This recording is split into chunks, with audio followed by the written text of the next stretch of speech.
Welcome everyone to the Profitable Regeneration webinar. We are grateful today to have Andrea Malmberg with us.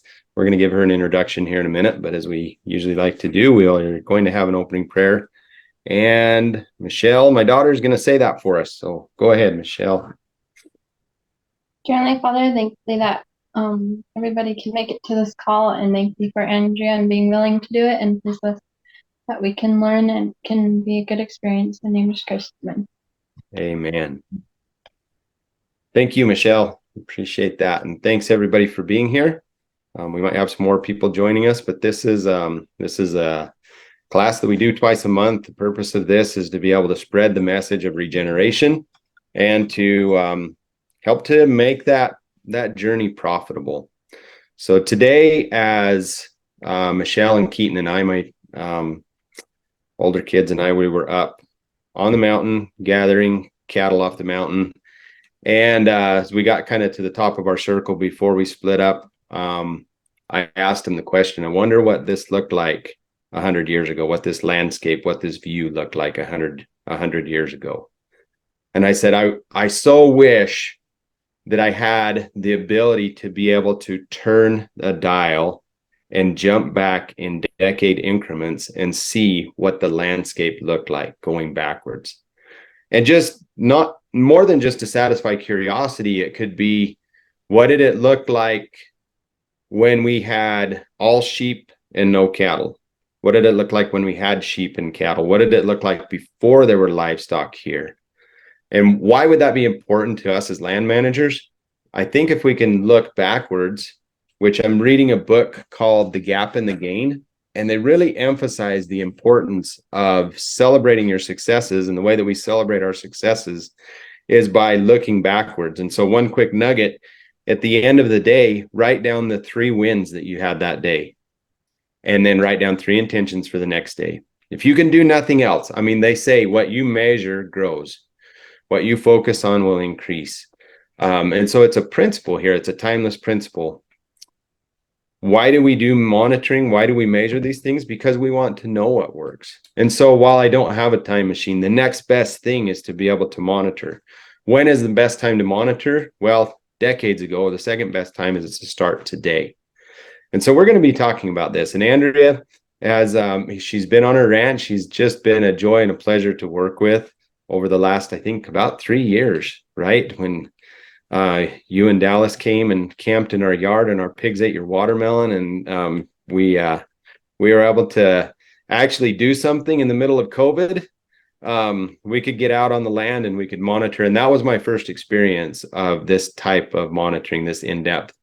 And it really opened my eyes to, wow, I have been here my whole life, nearly 50 years, and there's a lot that I don't see. And it took some outside perspective and asking questions and not saying, well, this is what you need to do. It was more of, this is what we're seeing and why are we seeing this? And letting me draw my own conclusions. That's helped me in this process of being a steward. It's helped me to ask those questions. It's helped me to wonder, what did it look like? And now we have that data so that my grandkids don't have to be like my kids and I sitting on that ridge. They can say, we know what it looked like back then because we've started the process. And how valuable is that going to be for our posterity?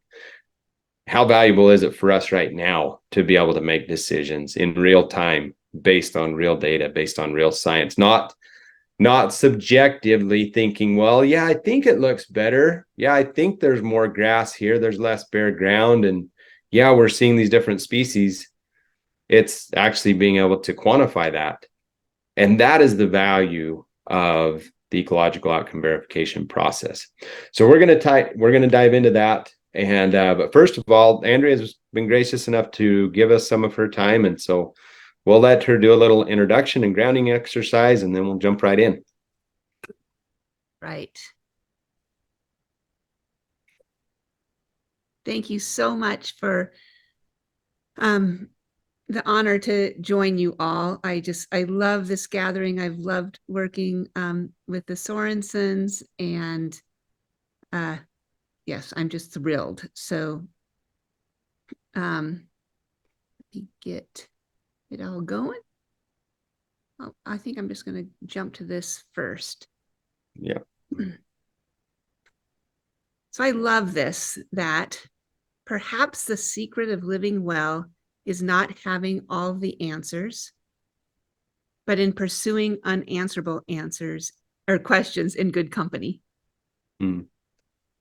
So this was on our ranch in Wyoming. I don't know if anybody's been around horses and moose, but they don't really know what's up with each other. They kind of think they're alike, but not. So I just love it. So I would love to go around the room, and if Jared, you could kind of facilitate who goes next. I just want to ask, who are you? Where are you from? And why have you come? That's perfect. Yeah. So if you have the ability, if you're not driving, if you have the ability to unmute, I think we can do this in this setting. Just go ahead and say that. So on my screen, I have William first, and then Keaton, James, Richard. So if we can go into that in that order. So William, have you got the questions there? Who are you from, and why have you come? Yeah, my name is William DeMille. I run a little school here teaching people about soil health in Clover Valley, Nevada. And I came to this because these have the highest caliber speakers I've seen. Every 2 weeks, it's great to look forward to people who have real success in the regenerative world. So this is fantastic. Thank you, William. And William works with us on the ranch. So we have 2 geographical locations, one in Secret Pass, one in Clover Valley. And we've been very blessed to work with William for the past nearly 3 years. Keaton. Okay. Yeah, I live at home right now. So Secret Pass, near Elko, Nevada, and Keene Sorensen. I guess, well, I got on the call because my sister walked into the room and asked if I was on the call, and I was like, oh, it's right now. And so I hopped on. But yeah, I really enjoy learning from these webinars, and recently started getting to know the Malmberg, and through Tony's book and things like that. So Good. Is Michelle with you? Yeah. Go for So it. hi, Michelle Sorensen, and I'm Jared's daughter. But I guess I decided to get on the call because I haven't been on one before, and because I was listening to Green Grass in the spring and thought it'd be cool to meet Andrea. Yep. Tony's book is famous. We had a book discussion with these young guys about 2 weeks ago, right? So, okay, James. And then we've got Richard and Alex. Maybe it's in alphabetical order after that, but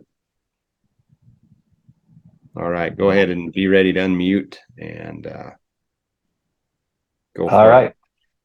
All right. My name is James Stewart. Last 16 years, I've been managing ranches across the West. Recently, I've gone out on my own and started a ranch management services company. And I'm here to progress and learn and be better tomorrow than I am today. Thank you, James. Richard. Yeah, am I unmuted? You're good. Yep. Yeah, I'm Rich Beard. I'm 40 miles north of the border. My dad was on the, I better not talk about that, canal company when they assured that Salmon Falls Creek got his water right from Nevada. And been down there. I mean, I heard a lot about that, and it's kind of emotional, really. What was that big outfit?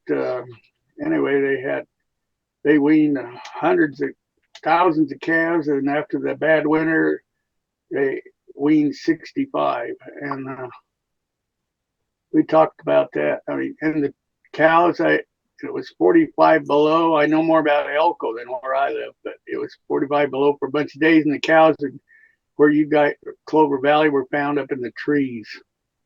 Yeah. You may know that. Anyway, We're glad. I have not connected with you guys, even though you've been going on. In '85, I went to the course in Crete, Nebraska, and it was a bad winter. So I got a lot of history that you don't need to hear because you're going on from now here. Yeah, thank you, Richard. Thank you. And so I guess we're gonna go Charles next. I'm going in order now off of my pictures rather than, so we'll go Charles and then the Georgia students. You guys can all introduce yourselves, and then Ed. Sure. My name's Charles Upton. I'm a water management consultant and educator based out of Southern California. I'm just moving down to a 120-acre spot owned by the Encino Conservancy, and really excited to get that set up as an education center. So yeah, I work with a lot of different private schools, public schools, and do a little bit of international work as well, but mostly based out of Southwest. Anyway, that's me. Excited to be here and learn. Perfect. Thank you. Been a while. So nice. Yeah, to see it has you. been It's been a while. Has been a moment. Yeah. Good to see you. All right, Abby and Kirsten and Bernie, go for it. Hi, we Oh, are whoever else is with you. Yeah, we're Williams students, us three. I'm Abby. Oh, and I'm Kirsten. I'm Becca Anderson. I'm from Monticello, Utah. We're Williams students this year. There's one more of us. I'm here because I love to hear people's stories, and I love to hear people's experience that are older than me and have more experience than I do in life and in these types of things. And I'm pretty new to the whole regenerative agriculture idea, and I think it's really cool. So I love to hear people's experience about it who have been. Yep. Good. And I'm here to learn more about the earth, and I read Tony's book, and I'm really excited to hear from Andrea. So yeah, and I'm from Utah, and yeah, I just really like hearing more about people's experiences with regenerative agriculture and learning more about it. And I think it's something that's really interesting and really important to learn about. Welcome, guys. William's wife, and I always love to hear the speakers that Jared has on. They're just wonderful, and I'm particularly excited about this one. We have our fourth student here who just arrived. Cool. So just who you are, where you're from, and why you're here. Okay. Well, I'm from Cedar City, Utah. And my name is Wilson Rupin. I came here because I wanted to learn how to garden. Awesome. Thanks, you guys. Okay, then Ed, and then Sean and Daniel. Yeah, my name is Ed Williams from Phoenix, Arizona. I'm in a little bit of a different situation here. I'm working on trying to transform urban agriculture in Phoenix, Arizona, and find ways to make it regenerative. So I'm working pretty far outside the box here, but I just heard about this a couple days ago, and always looking for more and better information and how to figure out how to make things work. So that's the plan. Absolutely. Thank you for joining. That's cool. Look up William DeMille and the Georgic Revolution. So the students that are just spoke, they work with William. That's what he does all day long, and so we'd love to help support you. Sean, are you able to unmute? And then Daniel, you guys aren't on video, but we'd love to hear from you.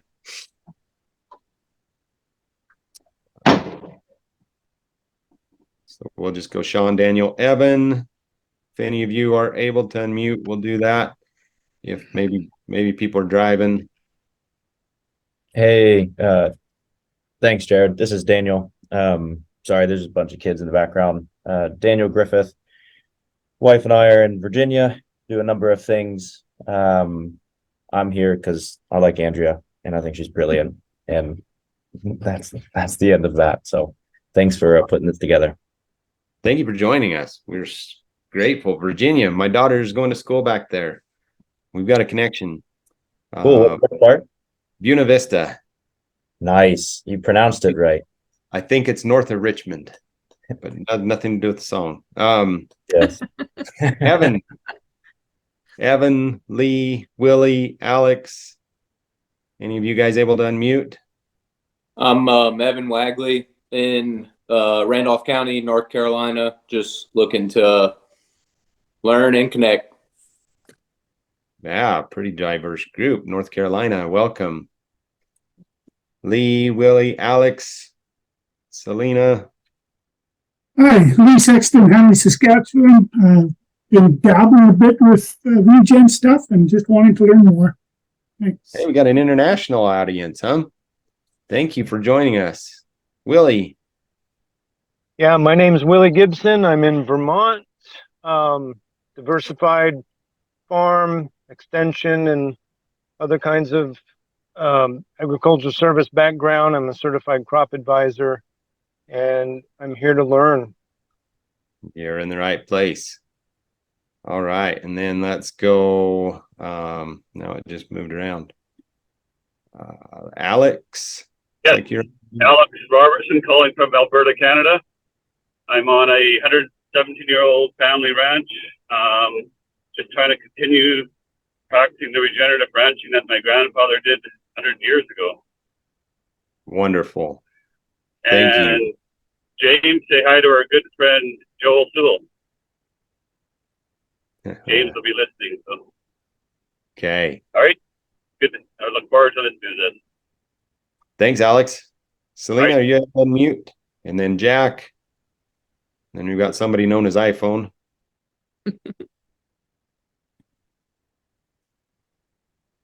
Selena, Jack's iPhone. I'm keep on meeting people. Go for it. Who's that? Who you are, where you're from, and why you've come. Oh. Bright Sky, Jorge, Cindy. And I think that kind of wraps up everybody. If anybody else is able to unmute, go ahead and, if you're brave, and tell us where you're from and why you're here. And if not, you can also just put it in the chat. We love just to know who's here. I just love knowing that we've got a little bit of at least North America going on here. So yeah, maybe we should move on, but please introduce yourselves if you can in the chat. Perfect. All right. Shall we go on? Kick it off. Yeah. All right. So I really want to talk about monitoring from a producer's perspective. I'm not advocating any methodology or anything. I realized after working with my colleague, Jackie Eshelman, that I'm really not a monitoring geek because I've done a lot of monitoring because I needed to, and I'm going to show you that. But Ecological Outcome Verification, which my company, AVI, who serves folks in the Intermountain West, I would say has gotten more precise, and working with the Savory Institute, the monitoring has gotten more precise and what I mean by precise is that it gives me better information as a producer or a steward. I still say producer, maybe it was an old slide. I'm trying to go to steward because I think that's the new word, but anyway, but I do produce a lot of grass. I produce a lot of zucchini. William, I don't produce much else in terms of vegetables, of collards, things like that. But what I really produce is grass-fed beef and really good grass-fed lamb. So that is, and maybe some ideas here and there. So I'm going to talk about monitoring and just give a little history of why monitoring has been so important in the different landscapes in the Western United States that I've worked in. So right now I live in Union, Oregon. It is the what we call the ecoregion of the Middle Rocky Mountain Blue Mountains. So we're just north of Jared, south of you guys in Canada. So it's a big ecoregion. But I want to show you a little bit here about monitoring that we did when we were working on public lands in Wyoming. So this was a while ago, right? 1980. I don't. Some of you probably weren't even alive then. But anyway, so what? When Tony went to his first holistic management course in 1987, I believe. So you know only Tony's stories about me. You know nothing about me except for Tony's stories about me, everybody, if you've read his book. Okay, so anyway, that being said, when he went to his first class, he said, when asked about what he thought about holistic management, Roy Packer said, any management is better than no management. So what happened, so Tony and I didn't get married until 1998. So I don't think this graph really captures the downfall of the stalking rate just because we got married. But anyway, that could be a variable. Anyway, so here we are. He was able to really increase the stalking rate. And Hall Creek was primarily federal land, BLM land, okay? As that happened, the ecological score, the range score, I would say, range score increased as well. So you can see that this is an exclosure from management. And you can also, if you know a little bit about some of the ideas around holistic management, you can see animal impact going around there, or the lack of animal impact. So really the first time that Tony thought about monitoring was monitoring for increased stalking rates. It was for pure profitability. He was going broke in the late 70s, like a whole bunch of people were, right, in agriculture. And his mom, Sybil, who is the most endearing woman I know, and lucky I have her as my mother-in-law, she sent him to a holistic management course. And so this is kind of what happened. And so you see that the orange is the score and increase is the AUMs. So I don't know very many people who have been able to go to their range con and say, I need to increase my scores. And so how we look at it is that you can't go to a banker without a P&L and a balance sheet, right? Why should you go to a range con? And so those of you that have read the book really shows like the conundrum that is in people's minds sometimes to go beyond these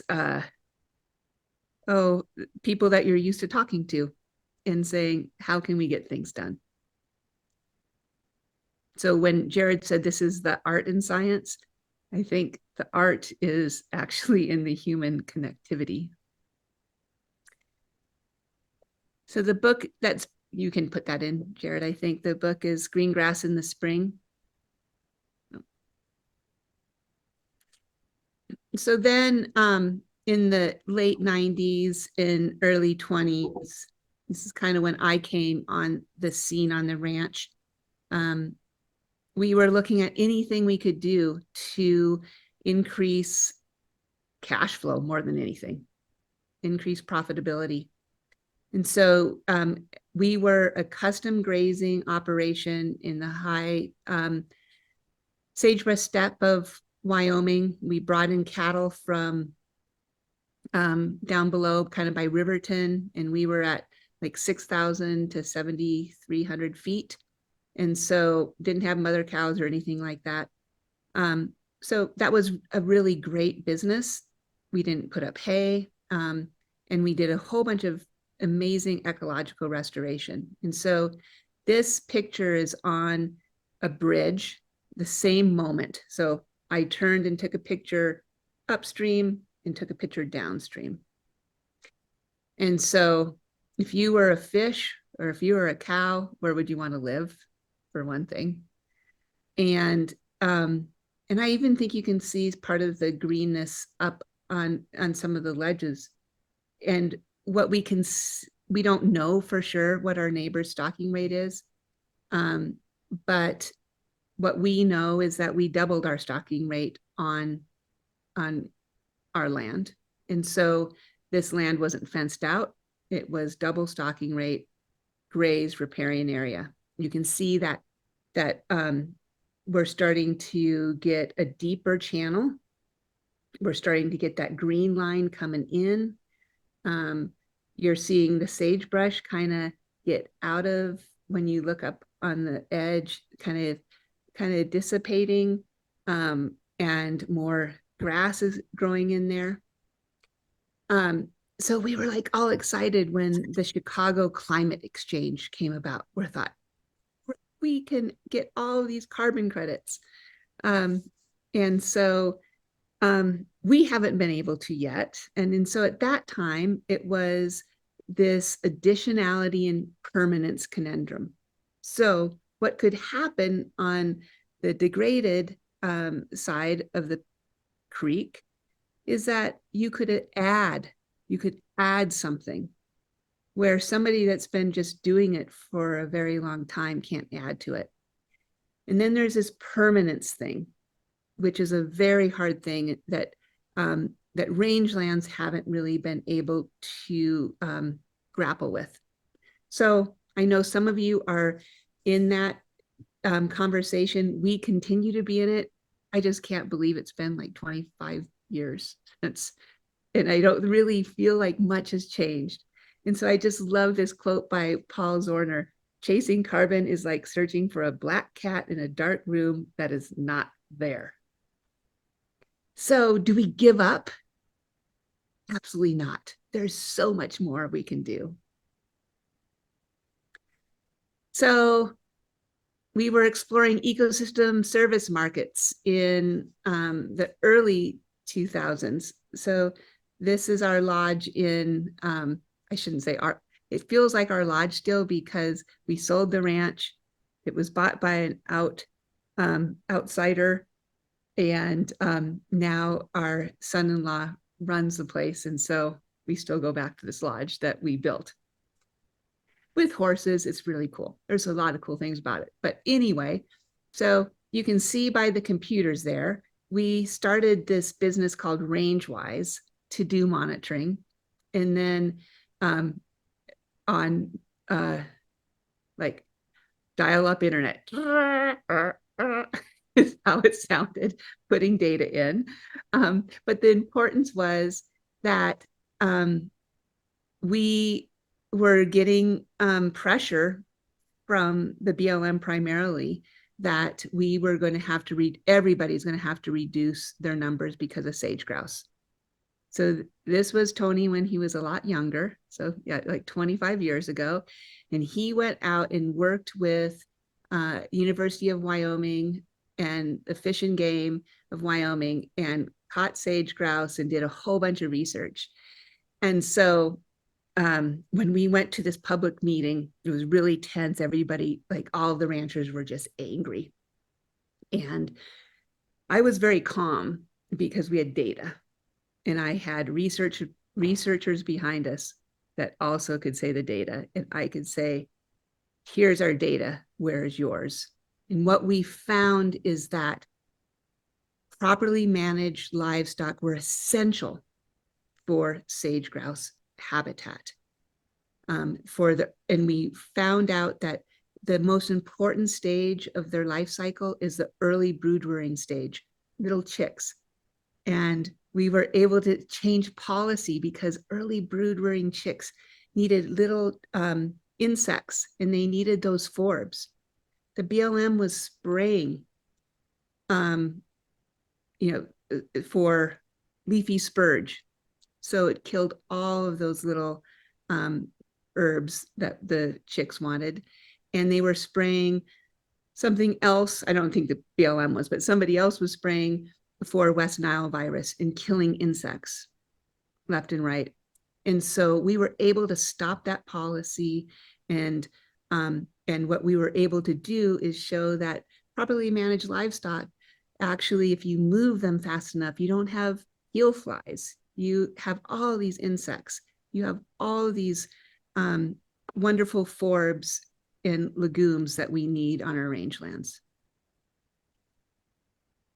Any questions so far? Comments?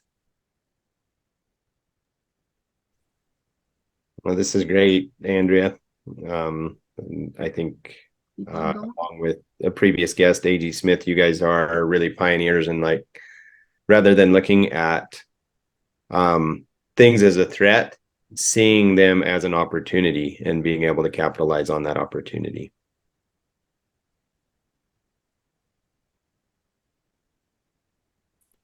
So then we really monitoring for drought resilience. So we were part of the 7 years of drought, the worst drought in recorded history. So at that time, we moved to a monitoring protocol that some of you might know of is land EKG. And so this is what was still happening after 7 years of the worst recorded drought. We had 90% of litter contact. If you don't, if you're the gardener type, it's mulch on the ground from those grasses. Grasses don't fall. There's no fall for grasses like trees fall, so you need to get that grass on the ground.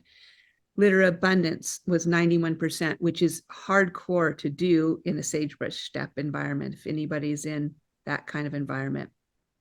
Bare ground was 73%. Of course, we always want to have less bare ground, but after that amount of drought, that allowed us to be resilient. So I don't know about, I think there's a lot of, especially since Daniel's on here, there's a lot of noise about the word about regeneration. But for me as a steward, as a producer, somebody who has to be profitable in order to live, I want resiliency. And I know there's going to be a drought. I know there's going to be floods. And I know there's probably going to be some pests. And what are those pests telling me? And, all of those things. So, because of our holistic context, and maybe because we get bored or we just want something else to do, like we kind of thought, we kind of cracked that nut on sage grouse. What else can we do? So we moved to Oregon. So Tony and I did, based on our holistic context, we created this 19 score because we know that we can be quite emotional. And so we needed to quantify everything. So we have this matrix of if we were going to live somewhere else than Wyoming, where would we live? And we searched from Missouri to California, and we landed here. And so the first place that we don't have this place anymore, it was, but the first place was this CRP land. We thought that'd be fun. We wanted to find something which we have now with an endangered species or threatened species, which might seem strange to some folks, but that's what we were looking for. But we were decided to move, and so we need to find something. So we got CRP land, and so this should be a place of cool season grasses, aspen, ponderosa pine, forbs, and legumes. You can see what it looks like. It was CRP. The fences were down. 40% of all CRP payments in the county that we live in, Union County at that time, I don't know what it is now, went out of state. And it contributed to economy, ecology, and communities on life support through government payments. Seriously. What is the acronym CRP and what is sorry, does that mean? Conservation Reserve Program. And so what does that mean for the land? Yeah. Government pays highly erodible land to get out of production. It's changed a little bit in the last few years to actually allow grazing. So, but at this time it was completely no grazing. And it was also a time where grain prices were super high. And so people were buying up these old CRP contracts and putting them back into wheat. So you see this picture over on the far, I don't know how you guys see it, the far side of the windmill. Does that look like good wheat ground to you? Yeah. So anyway, it was 9 times more productive than Wyoming, but it was undergoing mass desertification. So desertification means the loss of biodiversity.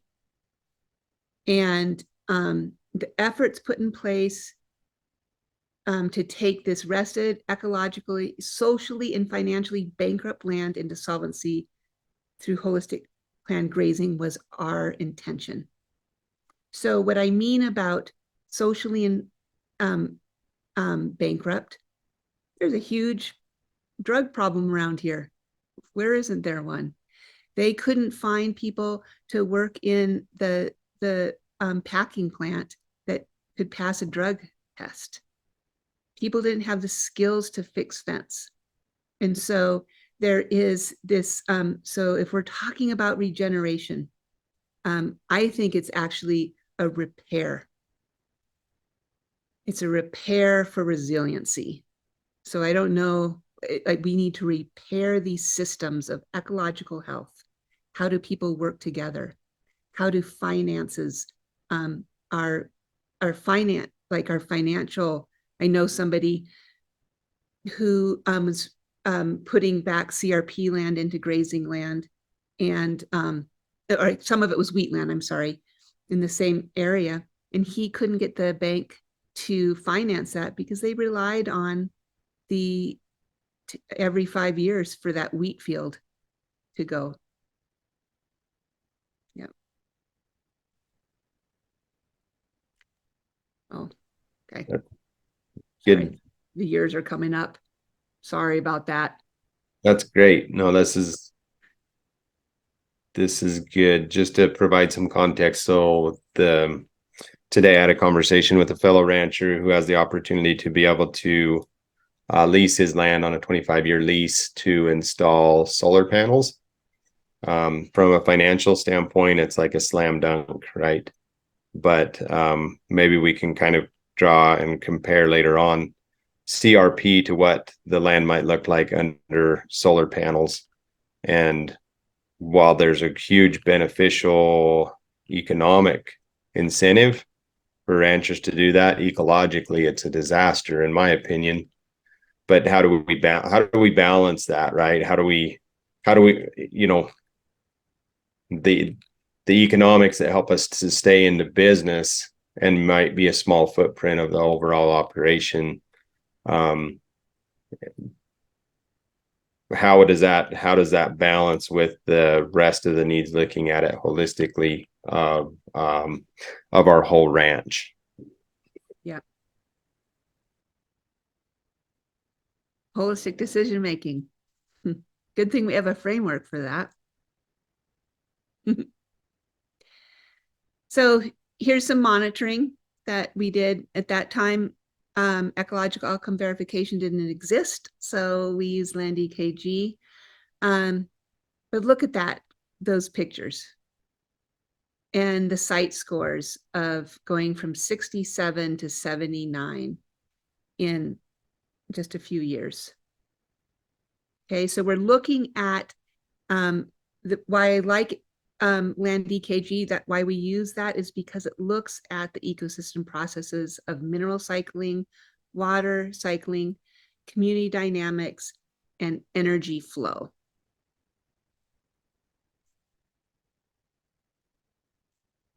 So now we're at my home place.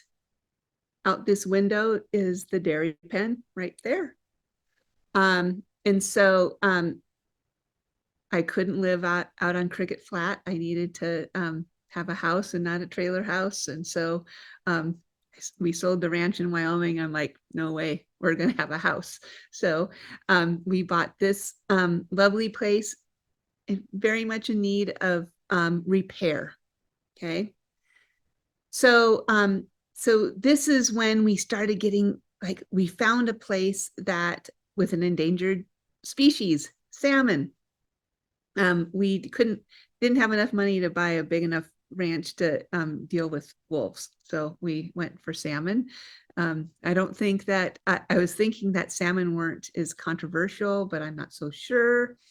Anyway, so we use monitoring to, so what we found when we got here is a whole bunch of hydrophytic plants.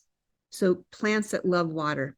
And it was it's 1868 water, old water rights, taken all the water you possibly could get, but it produced a whole bunch of Baltic rush and yeah, just hydrophytic plants. So plants that, well, cattle graze and stuff. They're not bad at all, but it's not what creates production. So we ended up 1874, excuse me, got off a decade. So we entered into a 3-year full season lease that kept water in stream for salmon. So these contexts are different for everybody, but the concepts of what we were looking at is water cycle. How do you manage water cycle? How can that might be able to change? So we were at that time at 4,470 pounds per acre. So we only did that, only a 3-year lease. We got paid pretty well for it, but we didn't know if it was going to work. So in holistic management, we always assume we're wrong and like figure out how to track back. But without any irrigation or planting, we went to 6,864 pounds per acre, and the species diversity improved. And we entered into a 20-year lease for salmon. It paid for that property. And then 2019 was our last.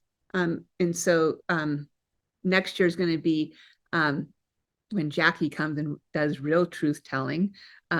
We know what the production is, but in terms of ecological diversity, but 2019, we are at 7,800 pounds per acre.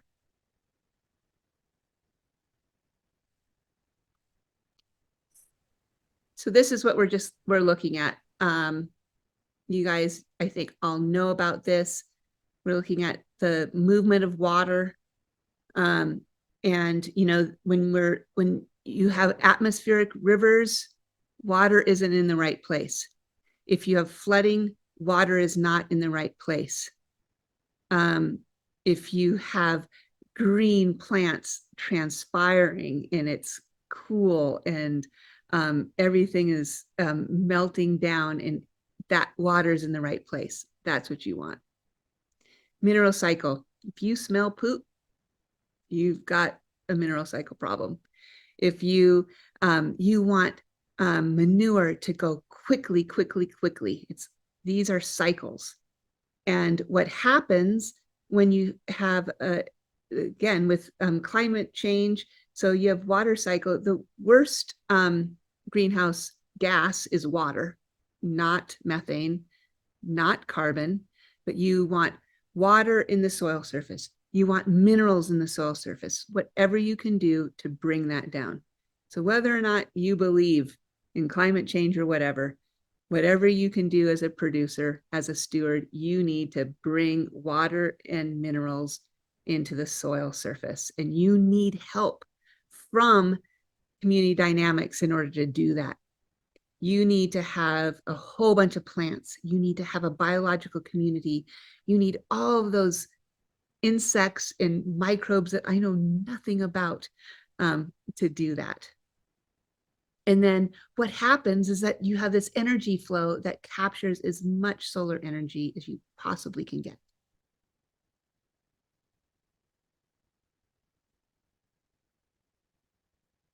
So this is where Daniel comes in. So asking yourself, when was the last time you asked the land what she wanted to be? So I have this idea. I like this idea. I love history. I love trying to figure out what the past was like. But I think that's reflection. I like looking at my last week or my last year and reflecting, what did I get done? What did I accomplish? What filled my soul? But I like perspection better. And that's what monitoring in the holistic management in the EOV framework gives us.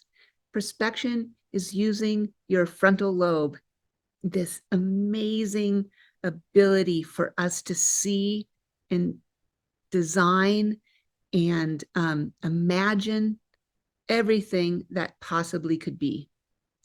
And so this idea of when was the last time you asked the land what she wanted to be is, I think, a reflection that we should have often for our perspection.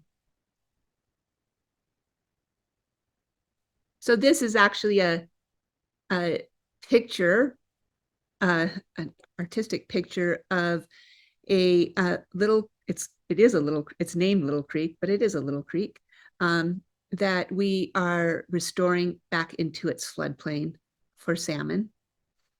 It's just a straight line now with some kind of dead cottonwoods and stuff like that. But this is kind of the idea. The artist didn't really understand like high stock density and like fencing and stuff like that. But hopefully you guys can kind of get the gist that we would move livestock all around and so make that happen.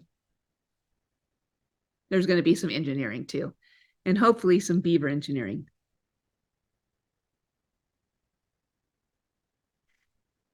So the point is, like, so with the art and the science, it's empowering decisions at the soil surface, smelling the soil and looking at it. I never used to do that. It's a wondrous thing. And then you have to realize that they're the choices that you make. This is land on two brothers' properties. They love each other. They get along, actually, and they farm very differently. And so it's a choice of what you want to do.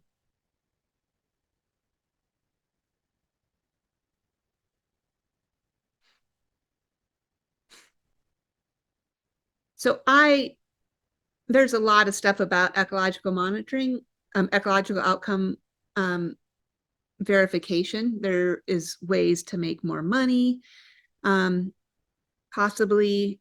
I still just see it as a management tool. That is precisely what I look at. But what I love about it is it's outcome based. So one of the best things I found when we had all of our stewards together, or the stewards that showed up, quite a few of them did in our last meeting with Avi, I said, so do you compare your score, like do you compare your scores with your neighbors? And they're like, absolutely not. So that picture that of the one side of the river and the other, there's something kind of icky that makes me feel about that. I don't like to put down my neighbors, you know?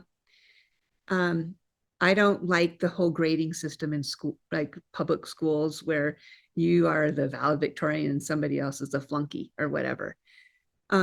Ecological outcome verification is about you. It's about your decisions. It's outcome based. It's your context. It's about you as a steward. And I think it's really powerful that it is scientifically sound, and it actually does. It's probably minimal effort that provides a lot of inference. And so what I mean about inference is that when you're dealing with public lands, you can't, or maybe anti-meat people or whatever, sometimes it's pretty darn good to have a third-party verification of saying this is what's happening. And the other thing what I love about it is that it is a global monitoring protocol. So for years, we have been in, well, I mean, like the early part of when we've been part of holistic management, it really was like, well, it works there, but not there. Like, I'm serious. If it works in the sagebrush steppe of Wyoming, I think it almost could work anywhere. But so what this is showing, though, is that it's working in Zimbabwe. You know, it's like it's working in Mongolia, in parts of South America. So these are the places that that we've got data, and it's growing super fast. So we have in 2021 20 hubs. So UVI is a hub. So we serve the Intermountain West, and now there's 33 hubs. So it's growing fast. So there's something to be said in terms of power and numbers, I think, so that we're not so isolated as managers. I know we feel connected when we get to join these bi-monthly meetings, but to also know that somebody else in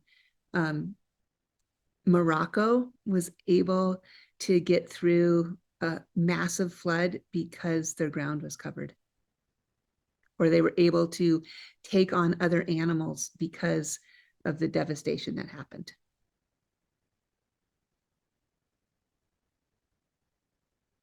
So I'm just going to go super quick through this. If you guys want to learn more about how this happens, reach out to Jared. He knows how to get in contact with us, but it really entails short-term monitoring. Who came to your short-term monitoring this year? So we teach short-term monitoring so you can do it yourself. That's the most important part. So Jared hosted last year and this year, right? Yep. Short-term monitoring course. Yep. Yeah, we did. And so it wasn't actually a course. We just had more of just a field day with some of William's students, and James was able to be there with us also. Yep. So that's something that you can farm out, but you can also learn how to do yourself. And I'm going to get into why that's so important that you learn that, even the concepts, even if you don't want to ever be verified or anything. It's just super good information. Yes, I will. I can share. Can you share the whole presentation to everybody, Jared? Yeah, absolutely. Yep. If you make it available to me, I will send it out in an email, and then you'll have access to these slides. And you bet. So long-term monitoring. So short-term monitoring basically is what we call leading indicators. They change quick. So in 3 years, we knew that production increased that much. We needed to quit irrigating. Irrigating was not helping at all. That's a leading indicator. We saw increased production, species diversity in 3 years because we stopped irrigating. Okay, that's really hard for a lot of people to think of. But the idea is that just like human beings, the soil needs more air than it needs water. We could all hold our breath for 3 minutes and go blue, but we could go for quite a long time without water. Okay. So long-term monitoring is that the lagging indicators, and it takes a longer time to be able to see a real change in plant communities, to see soil carbon change, see that soil biology change, see water infiltration rates change.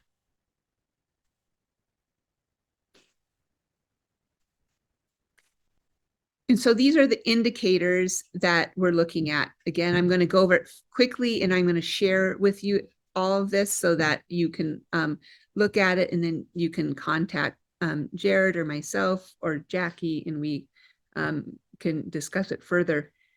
But this is the real reason why we shifted from land EKG to EOV, is because EOV captures that certain indicators like bare soil, number 12 here.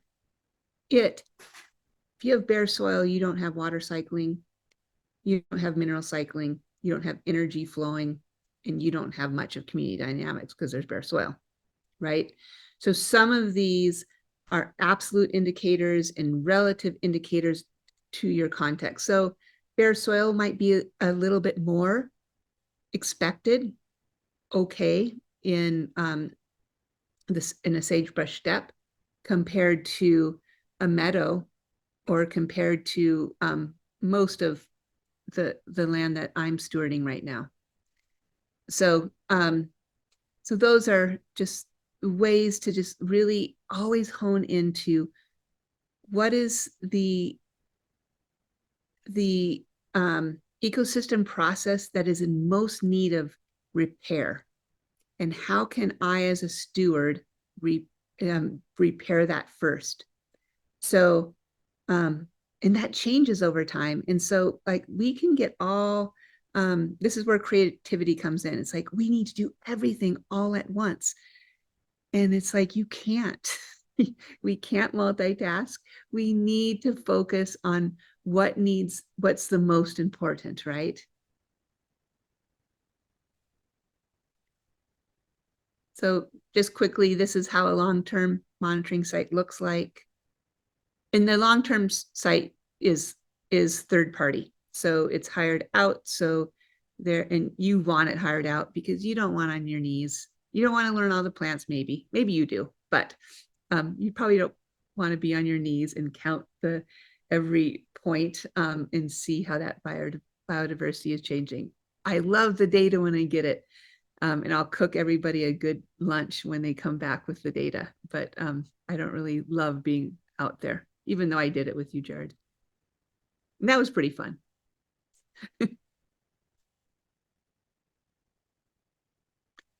So we're looking at EHI stands for Ecological Health Index. And so we're looking at always trying to increase that.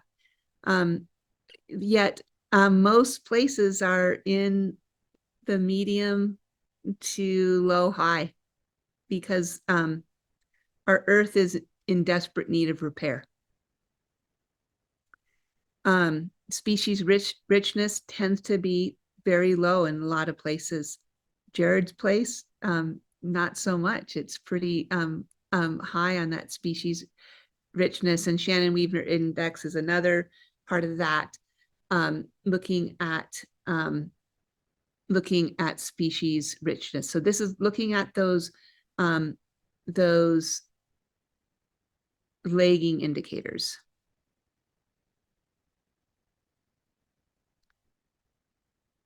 And I'll jump because I think we need to jump. Okay, so this is these are the different scores that we give. Again, always coming back to the 4 processes of functioning grasslands.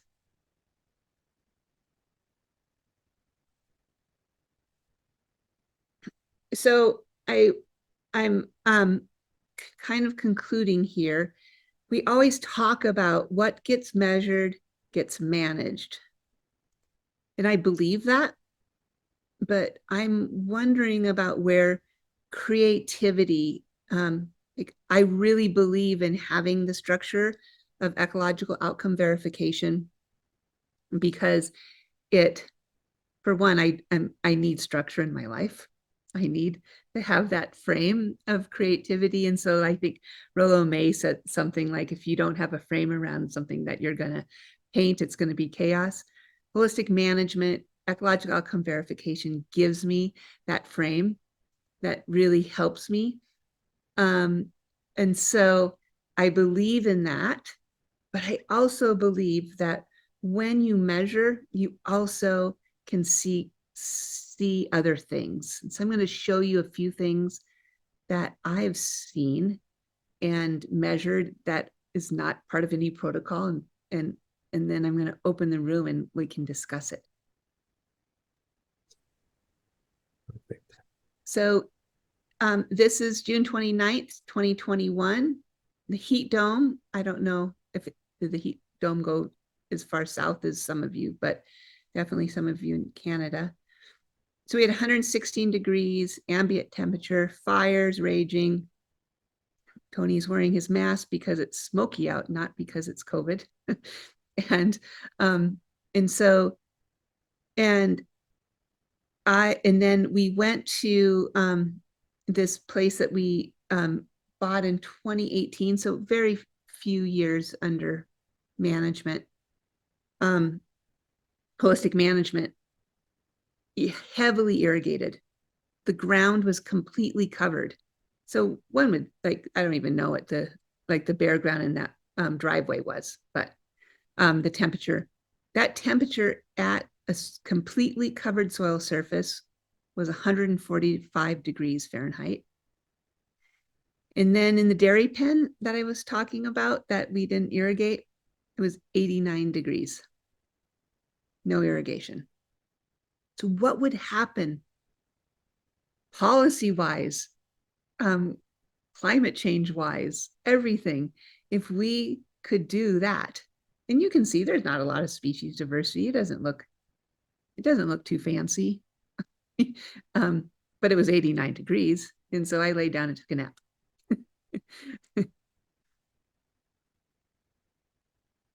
So this is Dallas that went with me to do Jared's first monitoring, and Nicole Masters.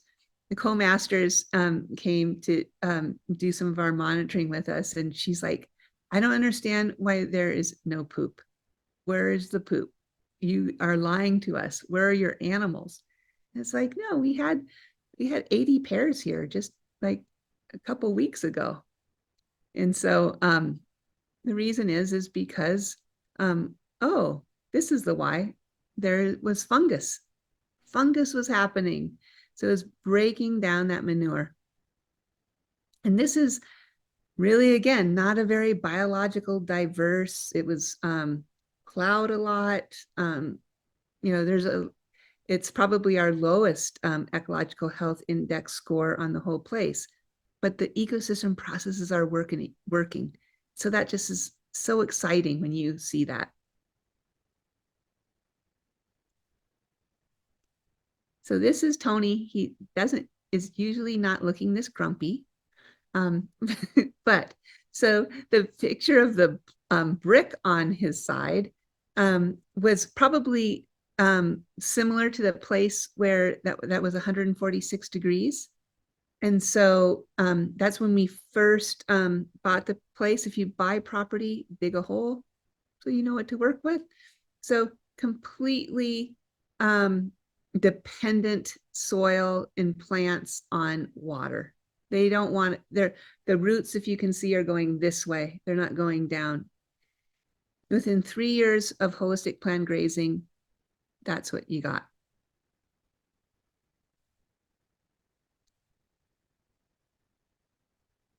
This is a terrible picture, but that red thing is a dung beetle.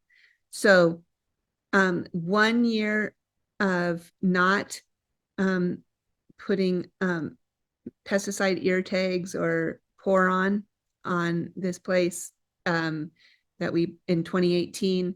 So 2019, they're dung beetles.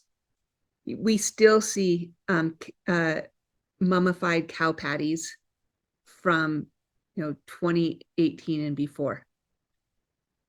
And the other ones are breaking down. They're starting to like crunch up because of animal impact, but that's what we're getting.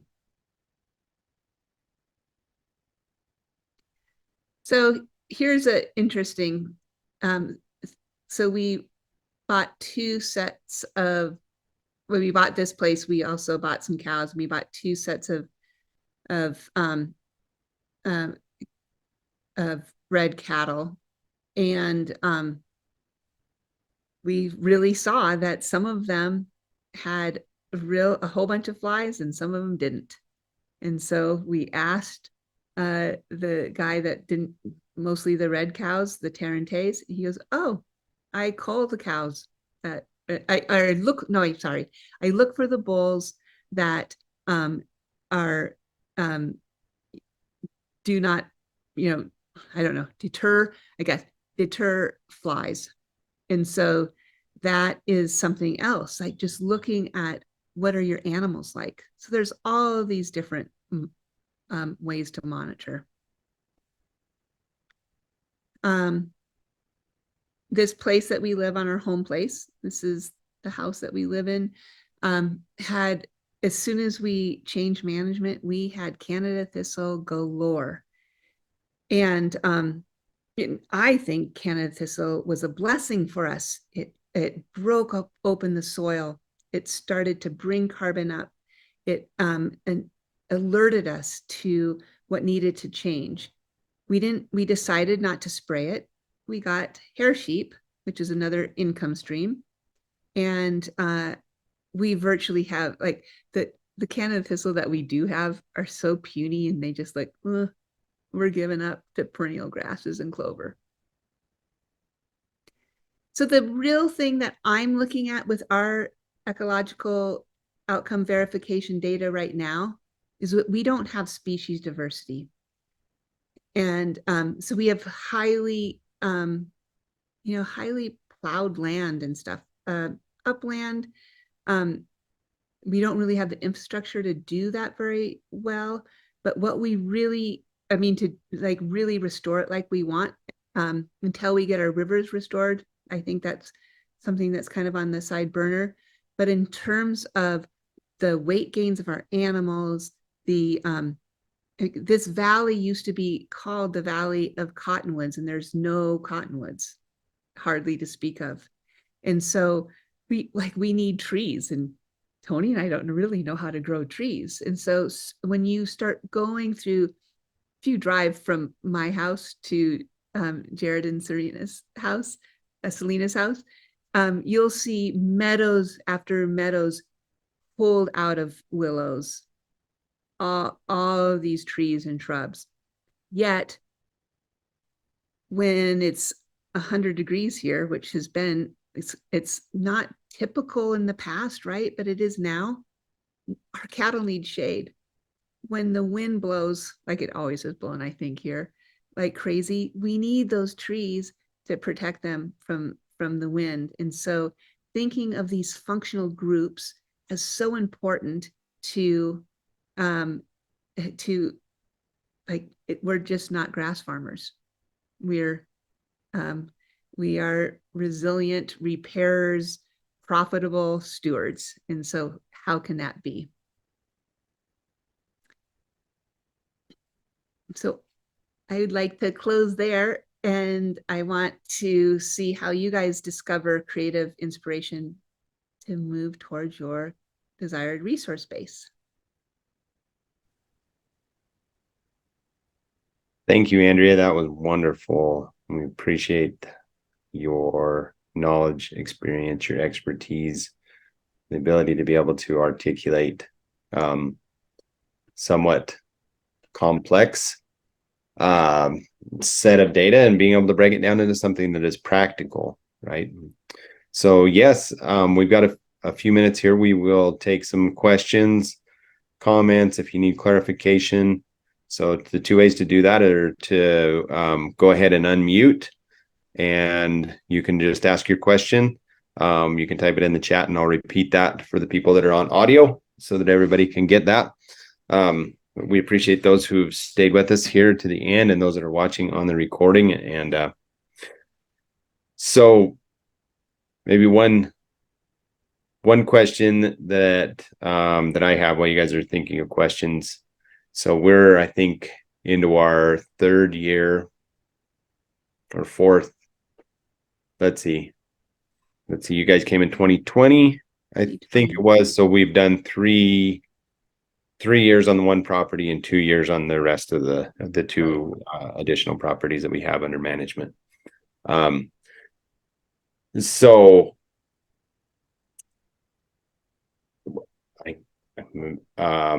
sometimes we don't know enough information to ask an educated question here. And so I guess how does a land steward interpret the data that they get back from a V to be able to use like decisions to make on the ground, especially when it comes to managing stocking rates and things like that we're doing on an annual basis? Yeah. Like what do you see, Andrea, as like the practicality of, I get the data back and this is a legitimate question. I mean, like, I'm not sure that I am completely utilizing the data to be able to make informed decisions or understanding it enough that I can say, okay, here's where we've seen progress and here's where we're lacking. So I hear you, because and Avi's heard you. And so we're really changing how we actually do our reporting. So it used to be, I think the first time I think I gave you a little PowerPoint on Zoom, right? Maybe something like that. But what we're doing now is that one thing is our technology is a lot better to capture the data and I think that we kind of boasted that we would be able to get the report to you immediately. And that isn't quite the case. I think next year it's going to be within a couple of weeks. But we sit down in a Zoom call with all of our stewards, and we look over the data and we talk about it. Like, so what does it mean in this? Like, what's happening here? Like, and then have a conversation. Like, I'm curious, like, I don't know why my growth rates this year we haven't gotten any precipitation to speak of this summer, not very much this winter at all. We continue to have pretty high growth rates until now. So what's happening with that? And our live canopy abundance isn't quite as high as I would like, given that. But something's still happening. Something's still growing. So is there an ecosystem process that's helping that happen? So we have a discussion about it. And I think that discussion can lead to also so it leads to decision making. It's like, so is it time to destock? Do we want it? What do you think about buying hay? And then we get into maybe some financial planning questions and things like that. So, so I think that we are starting to look at this as more of a circular process instead of here's your data. This is buy. Yeah. This is how do we really empower those decisions that you make at the soil surface with this data. Yeah. And I can appreciate that it is a process, and like anything, there's going to be some learning and some adjusting as we've seen. But I do believe that it is, again, very valuable so that we can look back and see what our management has done and then make informed decisions, and not that we're looking in the rear view mirror. But that's the best way to be able to determine why we are where we are is by looking back and saying, okay, here's what has happened. And if that's what's led to this, we can do other things to get different results. So even without the certification, I would say it would be worth it. But we did reap some monetary rewards last year as a business into a market. I want to just touch briefly on that, of what that means, the land to market certification, and how it ties in with what opportunities are open there for producers. And again, you can keep it very brief. I know there's a lot of information on the website about that. Yeah, I don't, and so I don't think it is review mirror, I think it's all forward thinking. So whatever's there is there because of decisions that have been made, period. Right? Past decisions, your decisions, somebody else's decisions, being busy and not like feeling like you're not not making a decision, that like kind of thing. So it's all prospection. It's all looking forward. It's what do you want to see here? How can I be profitable? I need to make sure that I don't have this loss of gain in my cattle. I need to make sure that, and why is that? Maybe they don't have any windbreaks. Should we spend a whole bunch of money and put up some metal windbreaks for them? What would happen if we diversified the plant community or where we moved them? So that's all part of it. So it's all just constantly thinking, and that's where the creative part is. That's where the artistry is. And no one can tell you what to do. So if anybody comes to your place and says, hey, I think you move your cattle too slowly, you need to move them faster, I think you can say, how about if we have a nice dinner and let's go on. Yeah, right. Be friends on Facebook, whatever. So that's what I think about that. Carbon credits, I just don't really, I don't know. I don't really, I think that I can, if you're interested in that, there's other people that probably can inform you. I've been kind of looking at that market for 25 something years. My own experience is that I have on our own place, we almost doubled the production. We don't irrigate at all, which is like a huge loss in labor costs, right? Great. The carbon hasn't really increased. So I don't know. And so I don't know if I care.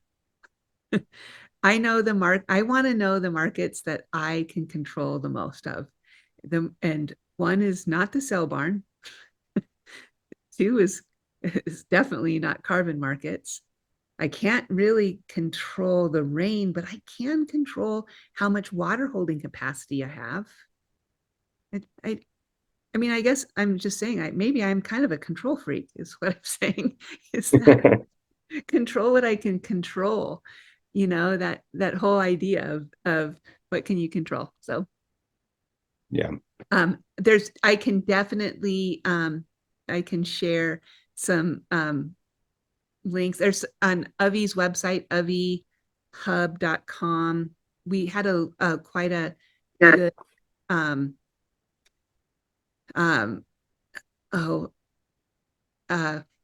webinar series on carbon.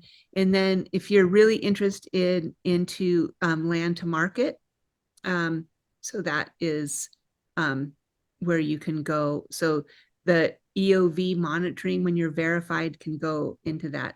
And I think, Jared, you kind of explored or maybe are in the carbon market too. So maybe he's your guy. Yeah, there's definitely some resources out there. We haven't jumped into anything at this point yet. In the ideal world, it would be utilizing the data that we have from our long-term monitoring, because we're already doing it, to be able to establish is there uplift. But I agree with you. It sounds like one of the frustrations, Andrea, is that for many people who have been managing holistically for a long time, they've sequestered a large amount of carbon, or they've already done the good work, and so there's not the gain, there's not the uplift potential. And so there's not necessarily a way to quantify that, okay, what you have done is of value. So it's almost like, and I was even told this, it's almost like you're rewarded for starting out with degraded land and being able to restore it. And in the right context, maybe that works, right? Under leasing, and if that's your business model, if you're wanting to regenerate landscapes, taking degraded land and improving it, certainly there is value in that. But I think, again, do I sense that the frustration is in quantifying both carbon sequestration and how it correlates with what we measure as far as biomass production and water infiltration, the four ecosystem processes. Yeah, so it's all context specific, and so I love restoring degrade. Our places are totally degraded here and are regenerating, right? And so we had the ecosystem service was salmon for water, but we had to, like, I know other ranches around here that sold their water that didn't manage their water cycle, and it's a disaster. Okay. Yeah. You don't just go in and like, hey, let's sell your water. You need to manage your water cycle, and you need to monitor for that. The other thing is that, I mean, if you're into government programs and you want to get government money, like the CSP and RP grazing land, we're getting quite handsomely funded for just providing them really our holistic grazing plan. Like we have, like, what are our outcomes that we want? We have they said, oh, we need to come out there and do monitoring of perennial plants. And it's like, here's our EOV data. And we had all of our perennial plants. So making a government bureaucrat's life easier is always better for you. I know some people think that that's not the way they want to go. Like, where you get your money is where you decide. Like, I hate going to the sale barn. It's just, I'm a daughter of a cattle buyer. I spent maybe too much time in a sale barn for my liking. I like to sell meat to people, medicine meat to people. And so, but there is a lot of money out there right now. And so if you have good data and you're showing that you're doing it, I don't think that I think it's easier than the carbon markets is all I'm saying. I'm not a carbon, I've never broken into the carbon markets. That's all I'm saying. I'm not an expert. I'm a failure at it, actually. Yeah, and that's okay. Well, yeah, so yeah, definitely thank you for your perspective on that, and we're grateful to have you on here. We'll just go ahead and wrap up here real quick, and then for those who maybe want to ask one-on-one questions, if Andrea, if you want to stay on for just a couple more minutes afterwards, we can do that. But we want to just thank Andrea for taking the time to be here. We'll give you maybe a conclusion here in a minute, but again, back to the importance of monitoring. The best time to start monitoring, again, like planting a tree was a decade ago or 20 years ago. But if you didn't do that, don't give up. Like, doing it, I can't emphasize enough of how important that is to just start. If nothing else, if you're not ready to jump in to the full-fledged EOV, start by taking photo points and being religious about it. Maybe delegate it to somebody. Make one of your employees in charge of it, so that you're paying that and so it is getting done at a certain time, certain season every year. That's a good place to start. The next step would be jumping into something else where you're doing it yourself, going to one of the savory schools and learning the skills. And then, I would say the top level would be going ahead and having this done. And there is a cost to it, but again, what is that? What is the value of that? I mean, we pay a CPA to be able to provide us with tax information, and hopefully they provide us a lot more than that if they have like a CFO service to it. And that's what I like in this too, as well. Is like, I really like that analogy, Andrea, of like this is our P&L and our balance sheet that we can take to other landowners and say, okay, here's what we can do for you because we've already done it. And we know how to be able to do it. How valuable would that be versus to the right landowner versus just saying, hey, I'll pay more than the next guy for this lease? Could it provide opportunities for us to be able to get leases at a discounted rate because they value the service that we're providing? And how can we sell ourselves? How can we market that service in a way that we can help others to be able to see that? So certainly I would be glad to field questions, reach out. So Jared at agsteward.fyi is the best way to be able to reach me via email, and continue to check out these webinars. We do them twice a month, the second and fourth Thursdays of the month. And these are the caliber of speakers that we have on. We try to broaden and expand your mind, get you well-rounded information so that you can make good decisions, and that information will lead to wisdom, so that you can be profitable in your journey of regeneration.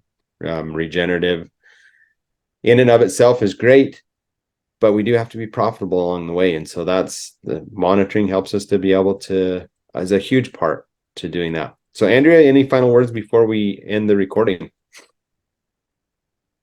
I think that it's this quest of not being right, it's getting it right. And we do that with, first of all, with the people that surround us. We're not trying to say, hey, look at this monitoring data, look at what I can do. It's like, even, yeah, I think that's it. It's like, it's not a competition. This is a way for us to just be informed. And it's, based on the last webinar that you had, it's really kind of the same thing.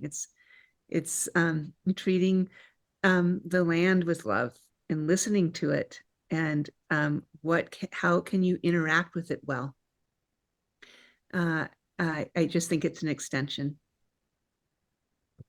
Well said. Well, thank you, Andrea. Thank you, everyone who's listened, who's been on here live. Thank you to those who are watching the recording, listening to the recording, and we hope you continue to join us. If you're looking for the next level in your business to be able to move forward, reach out, and we'll see if it's the right fit to work with us at Ag Steward. It's what we do. We are committed to helping you to be profitable in your journey to regenerate landscapes, to be able to create a viable business now that is cash flowing, and to be able to pass on that business with all the structure that you need to that next generation. And that's truly being regenerational. And that's our goal for you.